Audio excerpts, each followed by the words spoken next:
오늘은 이제 창세기 33장 말씀을 가지고 말씀을 전해드리겠습니다. 오늘 말씀은 한번 따라합시다. 화해하면서 합시다. 옆 사람한테 화해하며 살자고 한번 얘기해 주세요. 뭐 싸운 일도 없지만 그래도 앞으로 싸울 일이 있을 수도 있으니까 이제 앞으로 화해하며 살자라고 제목을 정해보고 오늘 야곱에 대해서 야곱이 이제 어떻게 화해해 나가는 모습을 저는 이 세 가지 관점에서 탁 추려봤어요. 하나는 변화되는 것, 그런 관점에서 한번 살펴보고, 또 하나는 은혜를 받아요. 이게 좀 변화가 되니까 은혜 관점에서 한번 보고, 또 마지막으로는 약속, 내가 가야 하나님이 나에게 약속하신 그 길을 정해져서 갈 때, 내 천국 가는 길 이렇게 바라보면서 갈 때에 이 화해라고 하는 의미들을 한번 찾아봤으면 좋겠다는 생각이 세 가지 중요한 관점으로 생각해보고자 합니다. 자, 오늘은 좀 화해하며 살아가자는 말씀으로 여러분 전하겠습니다. 근데 살다 보면은 마음에 좀 미움이 오고 좀 꺼리끼는 그런 사람들이 있을 거예요. 그러나 그 사람이 이 사탄이 아닌 이상, 완전히 사탄의 종노릇하면서 그렇게 사는 사람 아닌 이상은 좀 화해하며 살았으면 좋겠다. 그래야 또 모든 교인들한테 덕스럽고 자식들한테도 덕스럽고 또 전도도 되거든요. 그러면은 다 막 싸움질하고 막 이렇게 막 서로 부딪혀서 눈에 막 피 튀게 가면 있고 막 물고 뜯어가면서 막 그렇게 살아가면은 결국은 이게요, 본인한테도 안 좋고 마음이 안 평안해요. 남도요 마음이 안 편해요. 솔직히 말해서 저도 이렇게 결혼 생활을 이렇게 해보면서 뭐 큰 문제는 아니에요. 사실 사소한 문제 가지고 이게 티닥티닥거리는데 사실 그렇지만은 이런 문제들 속에서도 참 하나씩 해결해 나가게 돼요. 저는 이런 문제들을 뭐 누구나 다 갖고 있는 문제지만은 될 수 있으면은 뭐 화해하면서 살았으면 좋겠어요. 그래 내 마음도 편하고 상대방 마음도 편하기 때문에 그래요. 인생을 소풍이라고 한번 표현해 봅니다. 한번 따라합시다. 인생은 소풍이다. 인생은 소풍이나 똑같은 거예요. 아침 일찍 오늘 소풍 간다 그래가지고 인생의 아침이 되면은 막 도시락 싸들고 김밥 싸들고 막 이렇게 막 음료수도 싸들고 돈이 있는 사람은 바나나도 싸들고, 옛날에 여러분 돈이 있어야 바나나 싸들고 가더라고요.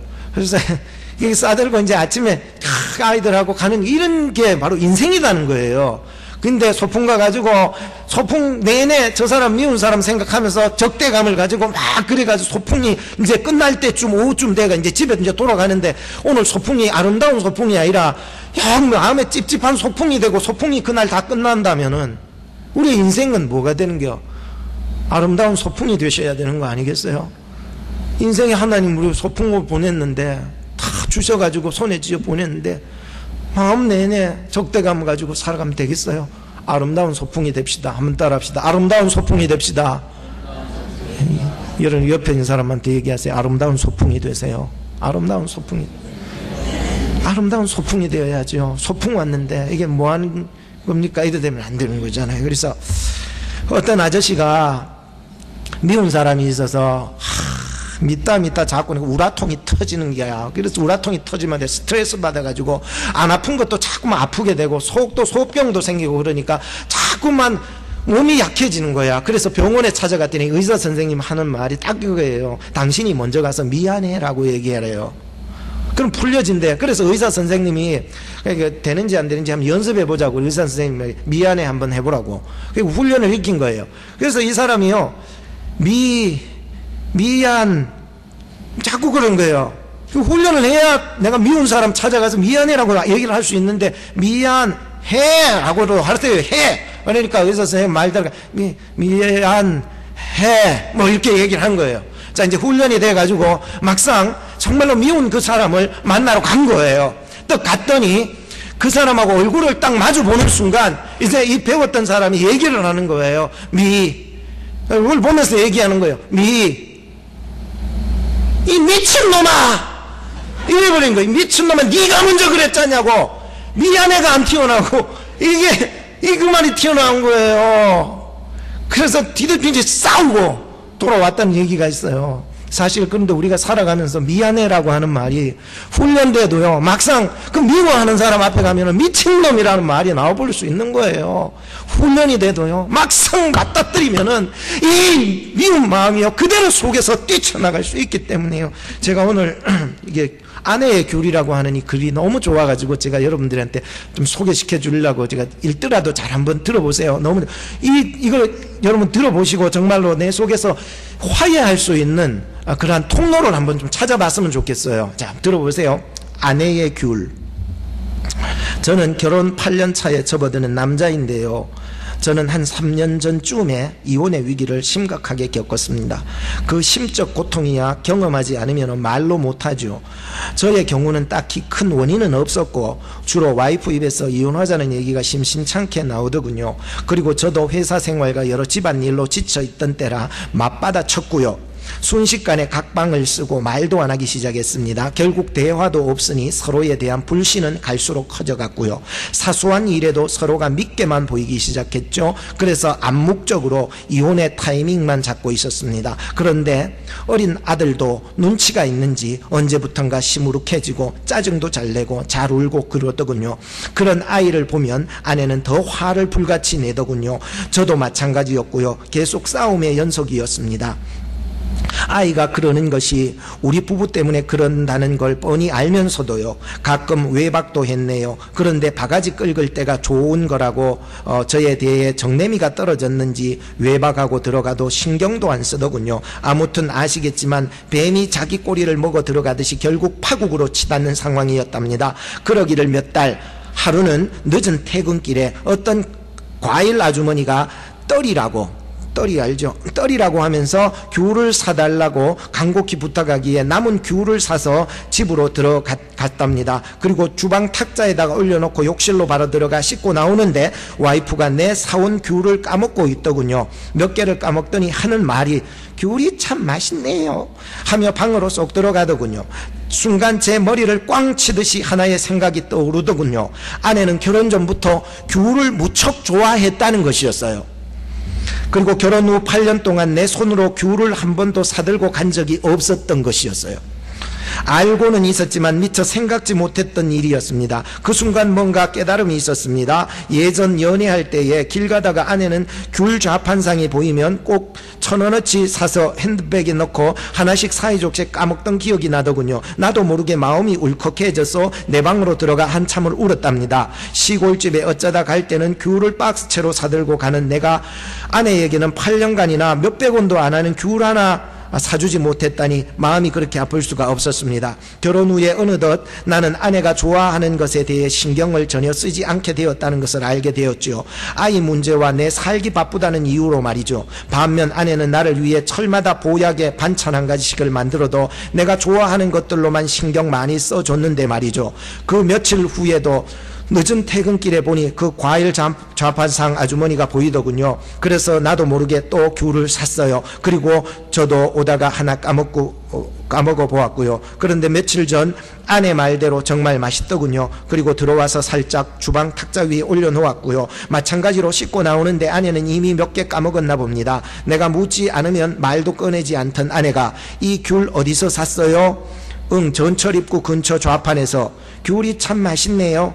몇 달 만에 아내가 미소를 지었습니다. 그리고 아직 잠들지 않은 아이도 몇 알 입에 넣어주고요. 그리고 직접 가서 아이 시켜서 저한테 건네주는 아내를 보면서 식탁 위에 무심히 귤을 던져놓은 내 모습과 또 한 번 비교하게 되었고 부끄러움을 느꼈습니다. 뭔가 잃어버린 걸 찾은 듯 집안에 온기가 생겨남을 느낄 수 있었습니다. 그리고 그 다음날 아침 아내가 주방에 나와 아침을 준비했습니다. 보통 제가 아침 일찍 출근하느라 사이가 안 좋아진 이후로는 아침을 해준 적이 없었는데, 그리고 그냥 가려고 하는데 아내가 날 잡더군요. 한술만 뜨고 가라고. 마지못해 첫 술을 뜨는데 목이 메어 밥이 도저히 안 넘어가더군요. 그리고 주체할 수 없이 눈물이 나오기 시작했습니다. 아내도 같이 울었어요. 그리고 그동안 내가 미안했다는 그 한마디를 아내에게 던져주고 집을 나왔습니다. 너무나도 마음속에 부끄러웠다고 할게요. 아내는 그렇게 작은 한 가지의 일로 상처를 받기도 하지만 그보다 더 작은 일에 감동을 받아 내게로 기대에 올 수 있다는 걸 몰랐던 나는 정말 바보 중에 상바보가 아니었나 싶은 게 그간 아내에게 냉정하게 굴었던 내 자신이 후회스러워 마음이 무거웠습니다. 이후 우리의 부부의 위기는 시간은 좀 걸렸지만 잘 해결되었어요. 그 뒤로도 가끔은 싸우지만 걱정하지 않아요. 귤이든 무엇이든 우리 사이에 메신저 역할을 할 수 있는 것이 주위를 둘러보면 아주 많다는 것을 알게 되었으니까 말입니다. 여러분 어떻게 화해의 통로를 한번 찾아볼 수 있었습니까? 내가 신경 쓰지 못했고 내가 미처 생각하지 못했던 아주 작은 것 하나, 귤 하나, 그 사람이 너무나 좋아졌는데 나는 그건 모르고 있었던 그 하나를 준비해서 귤 한 봉다리, 그것 때문에요 사이가 좋아질 수 있었다는 게 오늘 내가 미안하다 할 수 있는 말 할 수 있다는 것도 참 은혜가 아닐까 생각을 해봅니다. 우리 이 시간 좀 찬양 한 곡 불러봤으면 좋겠는데요, 너무 잘 아는 찬양이지만 이 찬양 부르면서 오늘 정말로 내 자신 속에서 내가 이러지 말아야 되는 것, 좀 화해의 길을 한번 좀 찾아보시면 좋겠어요. 오늘 나는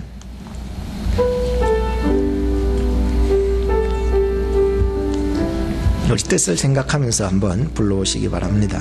내가 먼저 손 내밀지 못하고, 내가 먼저 손 내밀지 못하고, 내가 먼저 용서하지 못하고, 내가 먼저 웃음 주지 못하고 이렇게 머뭇거리고 있네. 그가 먼저 손 내밀기 원해. 그가 먼저 용서하길 원했고, 그가 먼저 웃음 주길 원했네. 나는 어찌된 사람인가. 오 감겨한 나의 입술이여, 더러운 나의 마음이여, 오 더러운 나의 마음이여, 왜 나의 마음은 사랑을 말하면서, 왜 나의 마음은 화해를 말하면서, 왜 내가 먼저 져줄 수 없는가, 왜 내가 먼저 손해볼 수 없는가.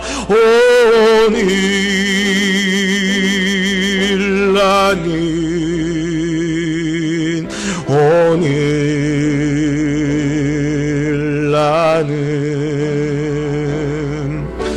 주님 앞에서 몸둘 바 모르고 이렇게 흐느끼며 서 있네. 어찌할 수 없는 이 맘을 주님께 맡긴 채로, 우리 여자분들만 2절, 내가 먼저 섬겨주지 못하고, 내가 먼저 이해하지 못하고, 내가 먼저 높여주지 못하고 이렇게 고집 부리고 있네. 남자들, 그가 먼저 섬겨주길 원했고, 그가 먼저 섬겨주길 원했고, 그가 먼저 이해하길 원했고, 그가 먼저 높여주길 원했네. 나는 어찌된 사람인가. 우리 다같이 오 추악한 나의 욕심이여, 오 추악한 나의 욕심이여, 오 서글픈 나의 자존심이여, 왜 나의 입은 사랑을 말하면서 왜 나의 맘은 화해를 말하면서 왜 내가 먼저 져줄 수 없는가? 왜 내가 먼저 손해볼 수 없는가? 오늘 아닌 오늘 아닌 주님 앞에서 몸둘 바 모르고 이렇게 흐느끼며 서 있네. 어찌할 수 없는 이 맘을 주님께 맡긴 채로. 오늘 저는 야곱의 화해의 장면을 설교할 겁니다. 특별히 세 가지 관점에서 말씀드린다 했는데, 첫째는 변화입니다. 1절에서 4절 말씀을 중점으로 제가 말씀드릴 텐데, 변화가 되어야 화해가 가능합니다.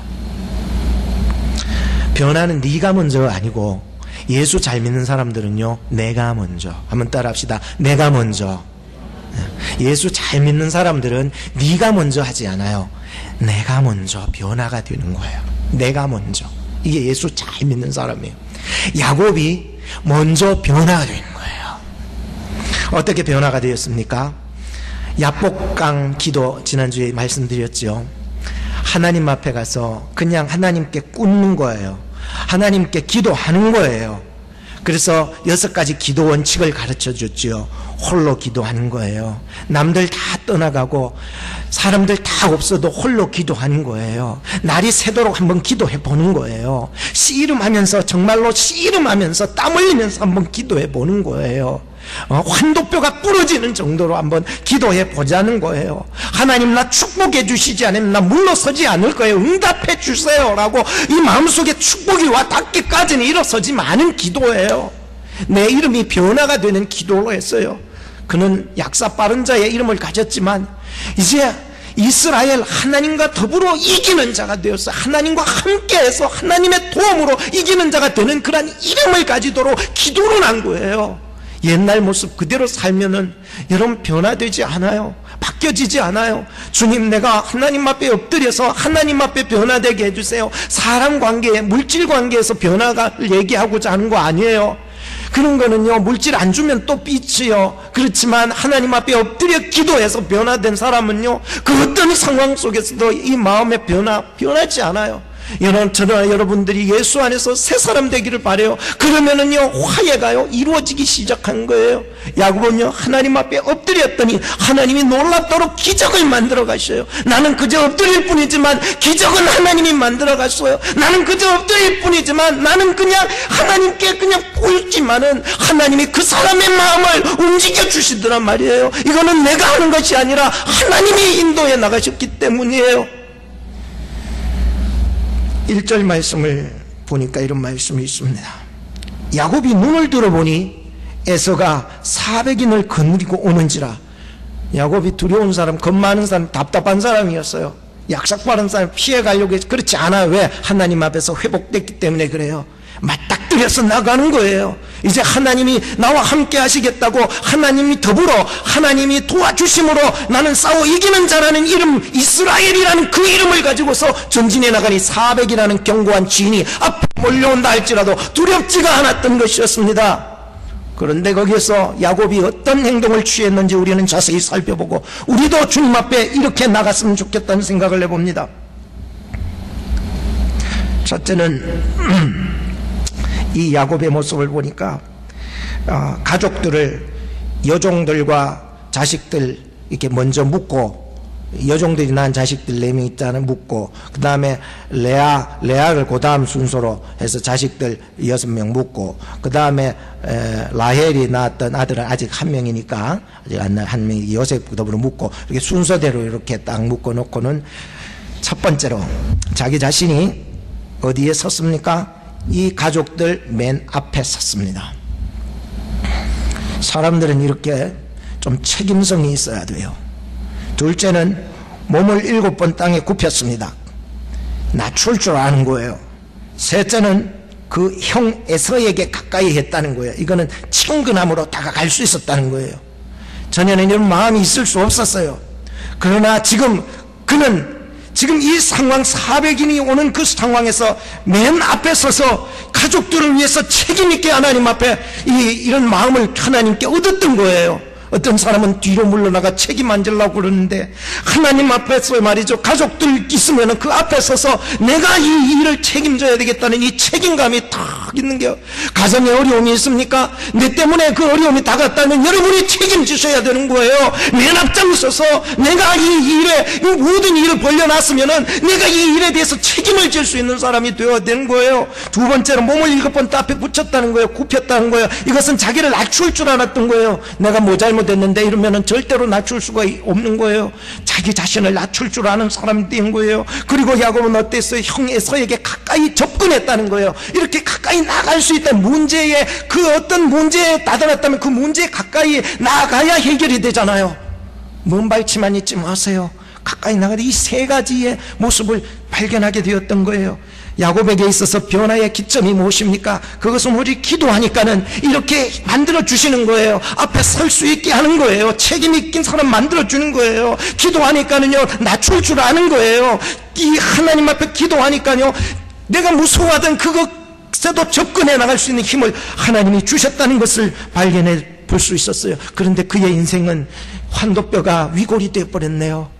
전에는요, 발달발달 이렇게 잘 땡기던 사람인데 이제는 그 앞에 가는데 위골이 되어서 쩔뚝거리는 거예요.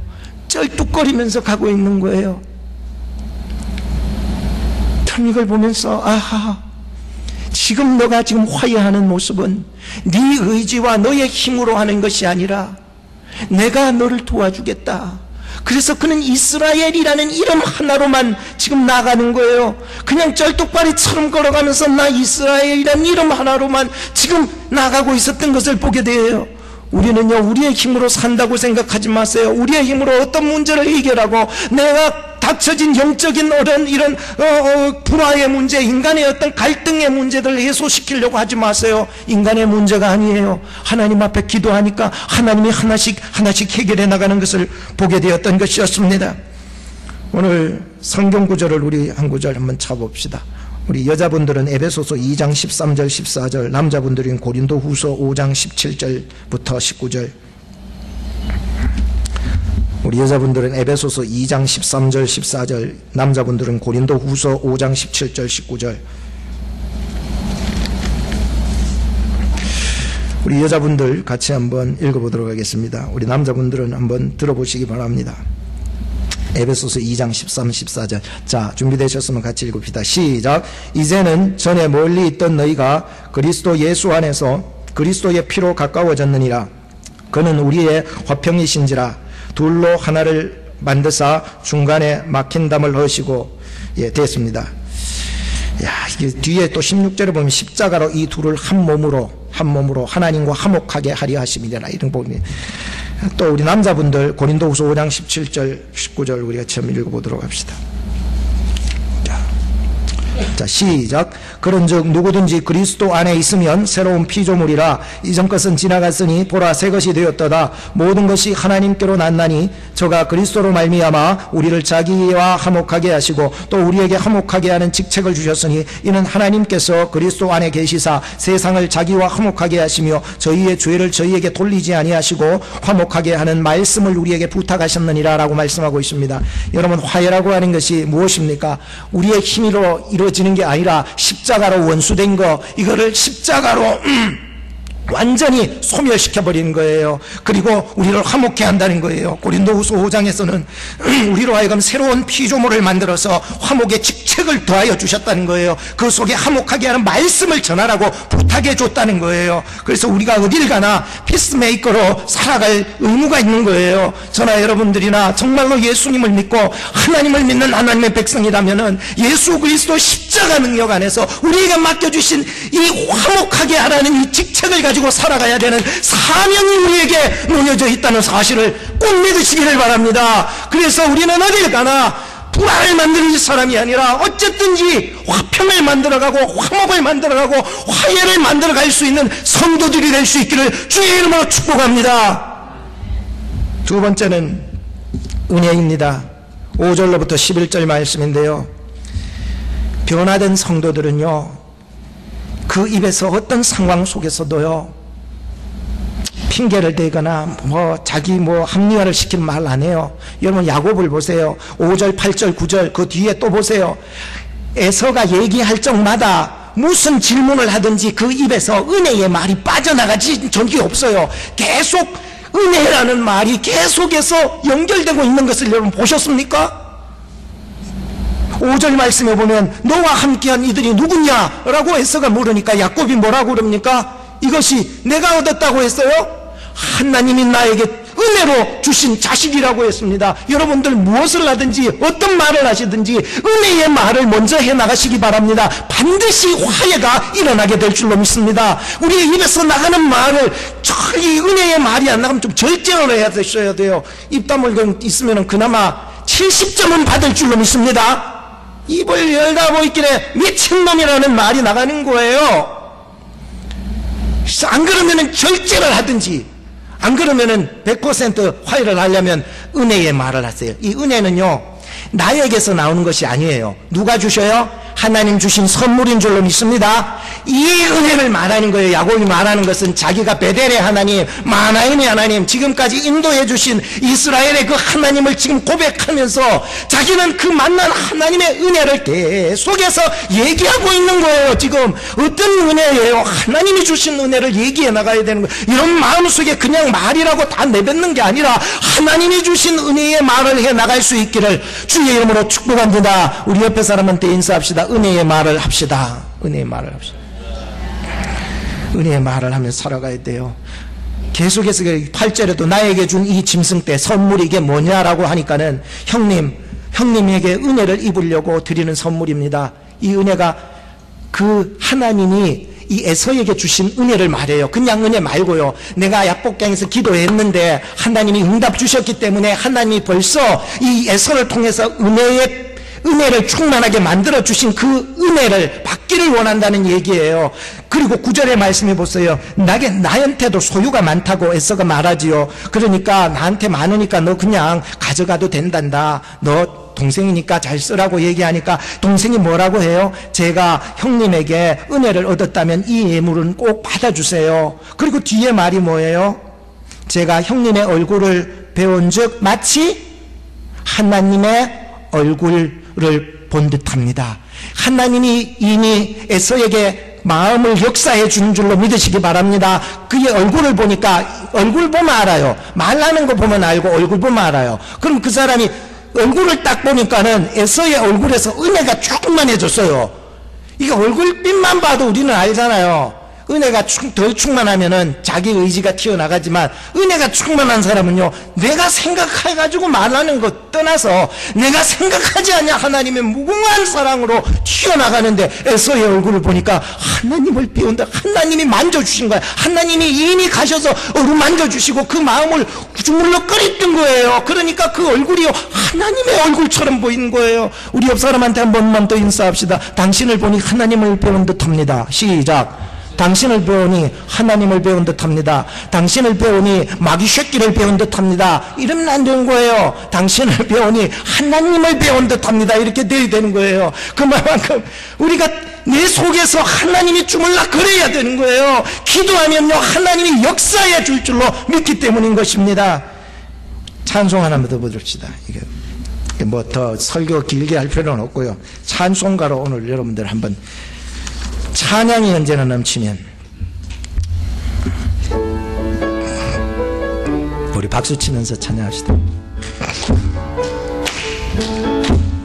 찬양이 언제나 넘치면 은혜로 얼굴이 왔네요.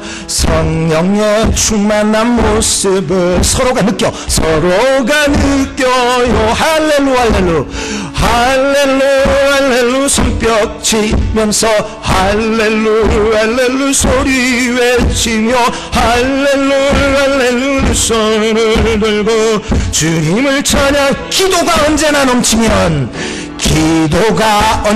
넘치면 은혜로 얼굴이 환해요. 아멘. 성령의 충만한 모습을 서로가 느껴요. 할렐루 손뼉 치면서 할렐루 소리 외치며 할렐루 손을 들고 주님을 찬양해. 한 번만 더. 사랑이 언제나 넘치면 은혜로 얼굴이 환해요. 성령의 충만한 모습을 서로가 느껴요. 할렐루 손뼉치. 하나님이 은혜를 부어주시기를 원합니다. 여러분들 마음속에 하나님이 은혜를 주시기를 원합니다. 주님을 찬양해요. 할렐루야. 은혜 받은 사람은 은혜를 나눠주게 돼 있어요. 은혜 받은 사람이 은혜의 말을 하게 돼 있어요. 그렇기 때문에 여러분들이 하나님의 은혜를 충만하게 받으시면 화해의 물고가 뜨게 될 줄로 믿습니다. 세 번째로 말씀드리고자 하는 것은 12절로부터 20절 말씀인데, 약속이라는 어떤 주제를 말씀드리겠습니다. 화평이라고 하는 것은요, 계속해서 화해 이루어 나가는 것은 상호 동반 의존된다라고 하는 것만이 아닙니다. 잘 들으셔야 돼요. 내가 저 사람하고 계속 붙어만 있는다고 그래가지고 화평이라고 정리할 수가 없어요. 그래서 참된 화평이라고 하는 것은 하나님 안에서 하나님의 약속하신 그 길, 다시 말하자면 내가 신앙으로 하나님을 찾아가고 내가 하나님 안에서 정말 구원의 길을 향해서 하나님이 약속하셨죠. 약속하신 그 구원의 길을 향하여서 계속해서 천국의 길이에요. 천국의 길을, 하나님이 약속하신 그 영생의 길을 걸어갈 수 있어야 된다는 거예요. 사람에게 너무 동반 의존되면 함께 넘어지기 때문에 그래요. 물론 그 필요 없다는 얘기가 아니라 그것과 함께 더불어서 필요도 하지만 정말로 우리가 내 속에서 정말 하나님이 나에게 약속하신 그 천국의 약속의 길이 있어요. 내가 하나님을 부여잡아야 천국 갈 줄 믿습니다. 내하고 하나님 관계지요. 그 사람이 잘 믿는다 해서 내가 붙잡는다 해서 군 게 아니라는 거예요. 그러니까 이게는요, 내가 가야 될 길을 또 가야 되는 거예요. 야곱은 이 길을 가고 있었던 거예요. 근데 에서는요, 동반 의존하자면서 자꾸 붙잡았어요. 성경을 한번 봅시다. 12절과 15절 말씀입니다. 12절 말씀해 보면 우리가 떠나가자. 이어서 떠나가자는 말은 우리가 함께 떠나가자는 얘기예요. 그래서 에서하고 야곱하고 만나서 너무 좋잖아요. 좋으니까 형으로서 우리 함께 가자는 거예요. 함께 떠나가자는 의미예요. 떠나가자. 내가 너의 앞잡이가 되어 줄게 라고 합니다. 그때 야곱이 예스라고 했어요? 노 땡큐라고 했어요? 노 땡큐라고 했어요. 두 번째 15절에 보면은 그렇다면 내 종자, 즉 힘께나 쓰는 사람이에요. 내 400명이나 왔는데 그 중에서 힘께나 쓰는 몇 놈을 내가 골려서 네가 가는 길에 붙여줄 테니까는 너 그렇게 할래? 예스라고 했습니까? 노 땡큐라고 했습니까? 노 땡큐라고 했습니다. 정중하게 사양을 했습니다. 왜? 야곱은 하나님을 만났어요. 하나님이 지금껏 인도해 주셨어요. 하나님이 나에게 든든한 백이 되어 주셨어요. 하나님이 나에게 약속하신 길이 있었어요. 어디를 가라고 보내주셨어요. 바단 아람에서 어디를 가라고 했어요? 약속하신 땅, 가나안 땅, 정확하게 아브라함이 묻혀있고 살았고 또 자기 아버지 이삭이 살았고 묻혔던 그 땅, 석자로 헤브론이라는 곳이요. 그곳으로 가라고 약속을 해주신 그 약속의 땅. 그런데 놀라운 것 보세요. 16절을 보세요. 이날, 그렇게 얘기했던 이날에서는 어디로 갔다고? 세일로 회정했다는 거예요. 회정. 여러분들, 세일 땅은 저 위에 북쪽 방향이었어요. 약속하신 저 밑에 언제 옮겨갔는지, 안 그러면 그때 마음이 변했는지 잘 모르겠지만 자기가 아버지와 할아버지가 묻혔던 그 헤브론 땅을 벗어나서, 그것이 어려웠을 수도 있고 그건 잘 모르겠어요. 하여튼 어쨌든지 약속하신 그 땅을 벗어나서 위쪽 지역으로 지금 방향을 돌려버렸다는 거예요. 방향을 확 돌려서 그쪽으로 가버렸다는 거예요. 야곱이 따라갔습니까? 아닙니다. 안 따라갔어요. 17절 말씀 보니까 야곱은 어디로 갔더라? 숫곳으로 갔더라. 반대 방향으로 오고 있어요. 왜? 헤브론을 향하여서 가야 되니까. 그곳이 하나님이 약속해 주신 것이니까.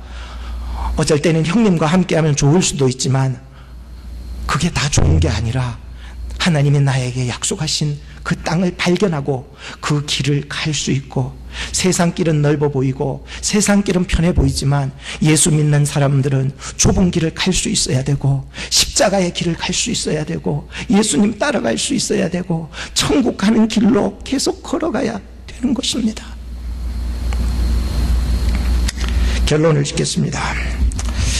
이제 야곱은 숫곳을 지나서 가나안 세겜이라는 곳으로 점점 내려가고 있었습니다. 세겜 땅에서 이제 나중에 30저 뒤에 5장인가 뭐 뒤에 보면은 이제 헤브론에 도착하게 되지만 아직까지는 가는 과정이기 때문에 그는 세겜 땅에 이르러서 하나님께 너무 감사해서 거기에 제단을 쌓고 하나님 앞에 감사 예배를 드리게 되잖아요. 그리고 그곳을 일컬어서 엘로헤 이스라엘, 즉 풀면은 하나님은 이스라엘의 하나님이십니다. 하나님은, 이스라엘이 나오죠. 하나님은 야곱의, 자기 자신의 이름 바뀐 세 사람의 하나님 말이에요. 바로 이스라엘의 하나님이십니다 하면서 너무 감사해서 예배를 드리게 되는 내용이었습니다. 결론을 짓겠습니다. 오늘 우리는 화해한 야곱의 말씀을 세 가지 관점에서 살펴보았습니다. 하나는 내가 먼저 변화가 되는 것, 내가 먼저 새 사람이 되어야 되는 것 말씀드렸고요. 또 하나는 은혜의 부분입니다. 내가 정말로 하나님의 깊은 은혜를 받고 다가가 보세요. 반드시 화해되게 됩니다. 셋째는 너무 인간 동반 의존에만 묻히지 말고 하나님이 나에게 약속하신 그 길을 발견하며 걸어 나가세요. 반드시 하나님이 화해의 물꼬를, 화목의 물꼬를, 또 화평의 물꼬를 트여지게 할 줄로 믿습니다. 기도하겠습니다. 하나님 아버지, 사람 속에 불화한 것들, 원수된 것들, 미운 것들, 하나님과 불화한 것들, 십자가로 그 불화한 것들을 소멸시켜 주시고 예수 그리스도 안에서 화목되게 하여 주시고, 정말로 내가 먼저 다가갈 수 있도록 인도해 주세요. 내가 먼저 변화될 수 있게 해 주옵소서. 그리고 나에게 약속하신 그 약속을 굳게 믿고 전진해 나갈 수 있게 해 주세요. 예수님의 이름으로 기도하옵나이다. 아멘.